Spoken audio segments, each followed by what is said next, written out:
Hello, my name's Chris Mask, and this is my second audition for Wall of Chefs.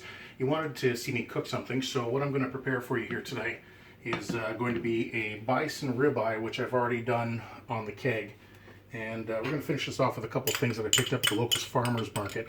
The one thing about living in Northern Ontario is we really don't have too much of a food culture here, it seems, which is really quite a shame considering how vast our fishing and our hunting and just how much is at our disposal, including a lot of fresh produce like these fiddleheads and this bacon, which I also got from the local farmers market. Now I've already blanched the fiddleheads, which is going to make sure that they're going to stay nice and green.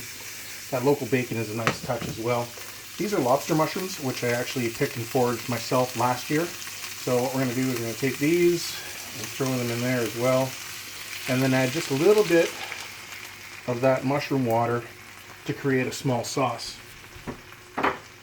Now, to go with this and the bison ribeye, we've actually decided to go with something like a popcorn polenta. Now, I've already started this, and when I say popcorn polenta, normally you're going to use, like a cornmeal or semolina to make that. Well, this is popcorn.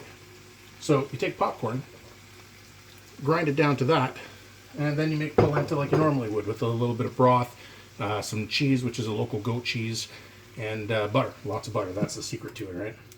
So while this cooks down here, it's going to create a nice little sauce to go with the bison ribeye, which is also, again, from a local farm here. Pretty much 90% of the dish that I'm making for you today is going to be local. And what I did with the bison is I cooked it off on my barbecue, which is outside, over some lump charcoal. And I made sure that because it's so lean, I cooked it only to about a medium, which is about 130 for bison. Now, normally that's more of a rare when you're cooking steaks, but because bison's so lean and it's such a small steak, really don't want to go much more than 130 for an internal temp. And then as it rested, put a big old blob of butter on there because fat equals flavor, right? What I spiced it with was a pepper rub, which we use for our barbecue competition, and it really does create a nice crust to go with it. So when we put this all together, we're even going to top it off with another local product here, which is a chimichurri that I made with local asparagus and some sunflower sprouts. So we've got these mushrooms here cooked nice. We've got our polenta, which should just about ready to go.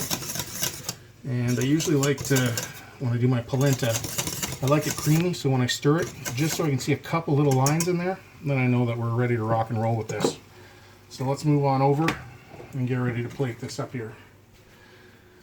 Now, if I get an opportunity to be on this show, you're going to see that I can adapt very quickly, and again, I like to use different ingredients in different ways. So, as we plate here with our polenta, and again, I like that creamy polenta. Some people like a stiffer polenta, but for me, this is exactly the consistency that I'm looking for with this.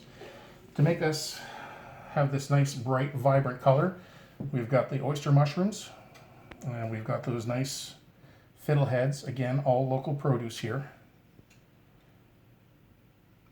And then eventually, we're going to top that off with this bison steak, which again, when we cook it to that 130, you can see we got a nice medium in the middle of it. So we'll fan it out on top of here. Everybody can see that. Put a few more of these just around. Just try and make it look a little beefier, so to speak. Beefier, and I'm using a beef pun for bison, go figure, eh? So here's our chimichurri. Just gives it that acidity because you're going to get that nice flavorful fat. Top it off with a little bit of Calabria chili oil. And just for giggles, there we go. Some, again, local flowers. So when you take a look at this dish, again, considering that I'm coming from Northern Ontario and the vast wilderness, which is Sudbury, this is probably 90% local when you factor in everything from the local butter, the dairy, and of course the bison farm. So hopefully this dish is going to be good enough to show you that I actually do have the chops to give at least a shot for that $10,000, and of course an appearance on your show, Wall of Chefs.